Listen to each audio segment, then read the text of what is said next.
हरे कृष्णा।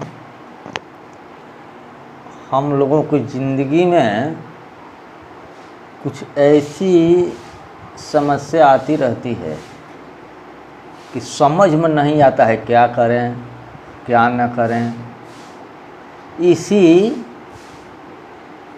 चक्कर में हम पड़े रहते हैं और मेरा दिमाग काम नहीं करता है। और क्या होता है, दिमाग पर हम लोग प्रेशर डालते जाते हैं, कुछ होता है नहीं, कुछ समझ में नहीं आता। आदमी ऊब जाता है, ऊब कर जो नहीं करना चाहिए वैसा काम करने लगता है। यही हुआ था अर्जुन के साथ। जब कुरुक्षेत्र में अर्जुन युद्ध के लिए जाता है, भगवान कृष्ण रथ लेकर जा रहे हैं। बोलता है कि केशव, रथ को दोनों सेनाओं के मध्य में लेकर चलो। दोनों सेनाओं के मध्य में भगवान रथ को लेकर जाते हैं। वहाँ जाकर अर्जुन को भ्रम हो जाता है कि युद्ध करें न्याय करें, कुछ समझ में नहीं आता। मारते हैं तो मेरे अपने मरते हैं, धर्म अधर्म उस समय कुछ समझ में नहीं आता है। अर्जुन तो फंस जाता है बेचारा। तो वहाँ समस्या का निराकरण कौन करते हैं? तो भगवान कृष्ण करते हैं। कैसे करते हैं? अर्जुन जब अपना पूर्ण शरणागति दे देता है, जब तक अर्जुन क्वेश्चन पे क्वेश्चन करते जाता है, तब तक कृष्ण चुप रहते हैं। मगर जब अर्जुन की सारी प्रश्न खत्म हो जाती है, उसके बाद कृष्ण बोलना शुरू करते हैं, तो गीता का उपदेश तक दे देते हैं। कृष्ण कहते हैं कि जो तेरे समझ में न आए, जिसका तू निर्णय नहीं कर सकता है, उसको मुझ पर छोड़ दे। तू क्यों अपना दिमाग लगा रहा है?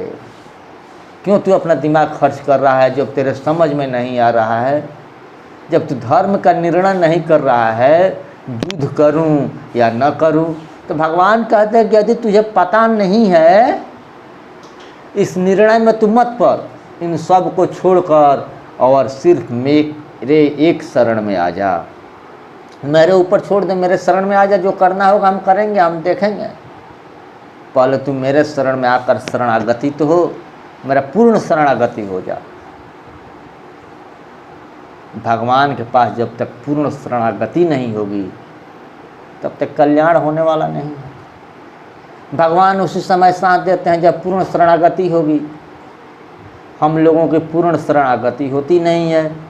भगवान का पूजन करते हैं, आरती करते हैं, कीर्तन करते हैं, भजन करते हैं, भोग लगाते हैं, सब कुछ करते हैं, मगर भगवान पर विश्वास नहीं रखते।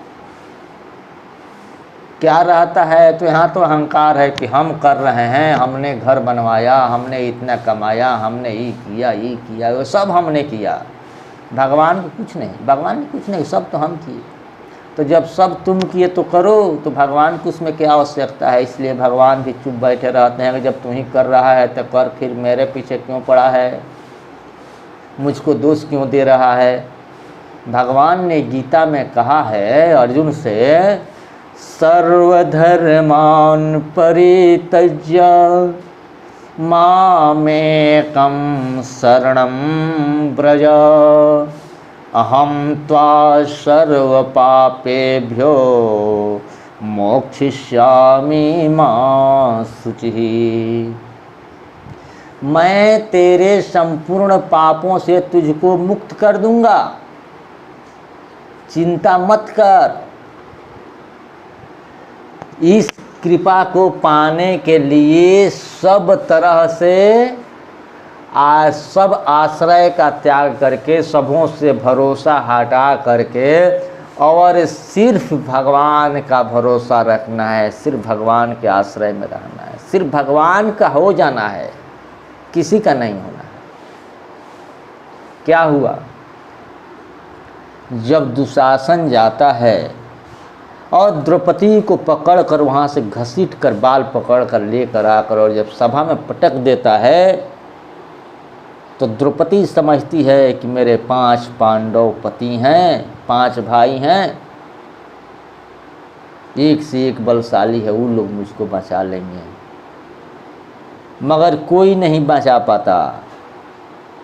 जब वहाँ से निराश होती है तो उसका नज़र जाता है गंगा पुत्र भीष्म पर कि ये पितामह है, ये मुझको बचा लेंगे, वो भी नहीं बचा पाते हैं। कुल गुरु कृपाचार्य पर नज़र जाती है, वो भी नहीं बचा पाते हैं। द्रोणाचार्य के पास जाती है, वो भी नहीं बचा पाते हैं। धृतराष्ट्र के पास जाती है, धृतराष्ट्र भी मुंह फेर लेता है, कुछ नहीं बोलता है। जब कोई नहीं बचाता है और दुशासन जब साड़ी का पल्लू पकड़कर खींचने लगता है, अपने दोनों बाहों से कसकर पकड़ती है, पूरी बल से पकड़ती है, मगर जब झोंका मारता है और हाथ छूट जाता है, जब साड़ी खींचने लगता है, तब देखती है कि अब मेरी इज्जत बचने वाली नहीं है। तब हाथ जोड़ती है और कहती है कि हे गोविंद कहाँ हुआ हो, हे द्वारिकाधीश आओ।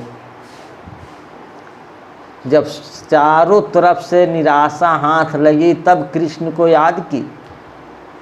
जब चारों तरफ से आदमी निराश हो जाता है, उसके बाद जब भगवान के शरण में जाता है, जब कोई सहारा नहीं मिलता, उसके बाद जब जाता है तो अटूट संबंध हो जाता है भगवान से। कोई दिखाई नहीं देता, सिर्फ वहीं दिखाई देते हैं।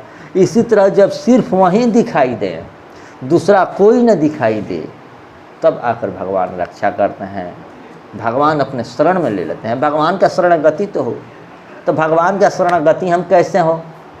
अब हमको शिव जी को भी पूजना है, हनुमान जी को पूजना है, दुर्गा जी को पूजना है, ब्रह्म बाबा को पूजना है, काली माई को पूजना है, सब लोगों को पूजना है। शरणागति कैसे हो? वहाँ भी गए तो माथा पटके मांगे, वहाँ भी गए तो माथा पटके मांगे, वहाँ भी गए तो माथा पट। तो हम लोगों को क्या करना चाहिए?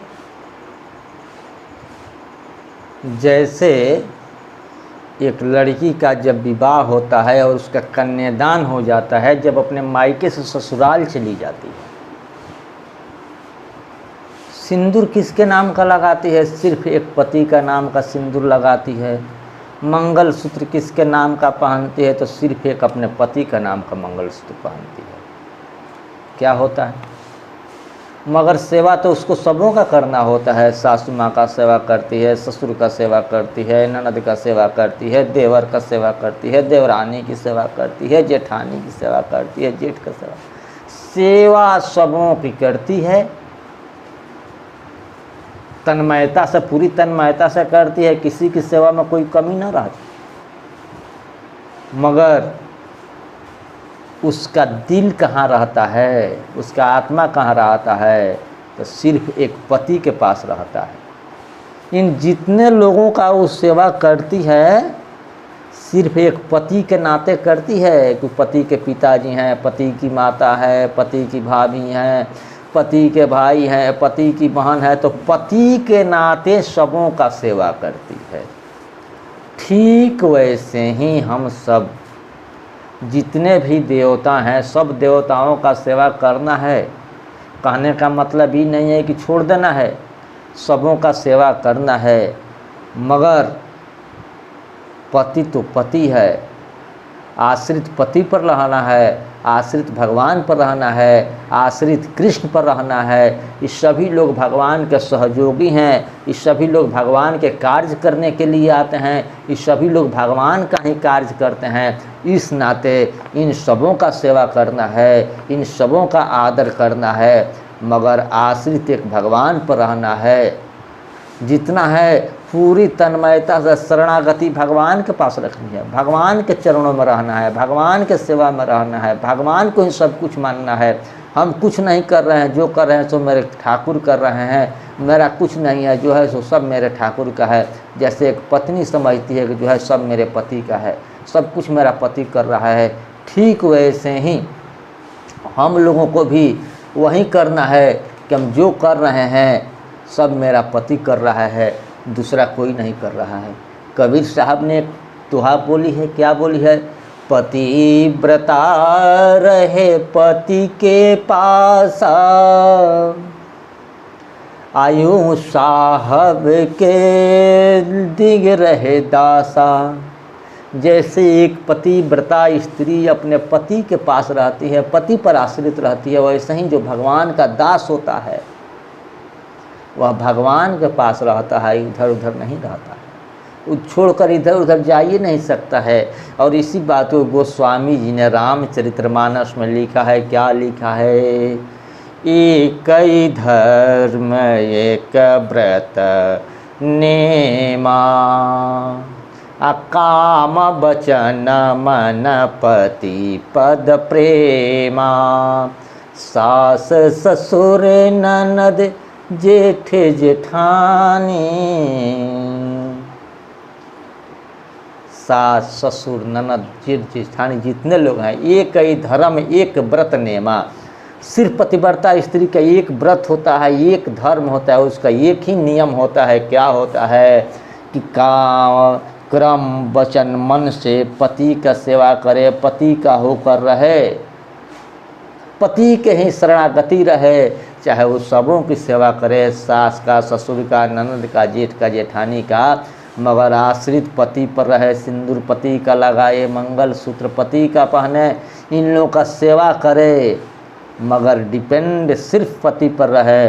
तो ऐसे ही जो भगवान का दास होता है, सिर्फ इसको आश्रित भगवान पर रहना है, चाहे जिसका भी मंत्र लिया हो, आश्रित उसी पर रहना है, उसी के शरण में रहना है। कहना है कि जो तुम करोगे वहीं होगा, तो सब कुछ कर देंगे, मगर जब तक हम अपना दिमाग लगाएंगे कि नहीं हम कर रहे हैं, तब तक वो कुछ करने वाले नहीं हैं।